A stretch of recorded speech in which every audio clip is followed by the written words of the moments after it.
Сәлеметсіздер ме оқушылар? Әдебиет оқу 2-ші сынып 72-ші сабақ ата-ана баспасы.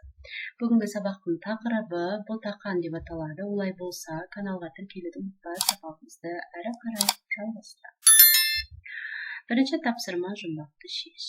Кезікті бір жануар, үстінде 2 тауы бар, мойны ұзын, көзі үлкен. Бұл не өзі?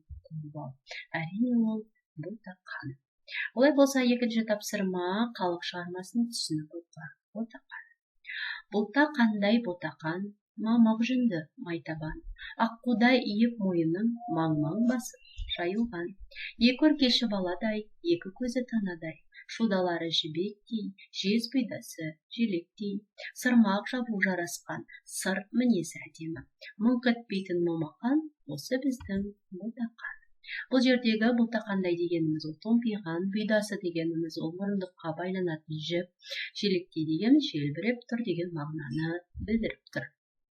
Яғни мына жерде мынау бұйданың суреті, мұны жаңағы түйенің бұйдасы деп атайды, яғни мұрындыққа байлап қояды. Үшінші тапсырма өлеңнен ботақанға қатысты теңеулерді теріп жаз. Өткен сабақта біз теңеуді өлеңдер болатынын айтқанбыз, оларға дай, дей, тай, тей деген теңеу жинақтары жалғанады дегенбіз. Сол секілді осы өлеңнен мысалы теңеуге байланысты ботақандай, аққудай, баладай, танадай, жібектей, желектей деген сөздерді анықтауға болады.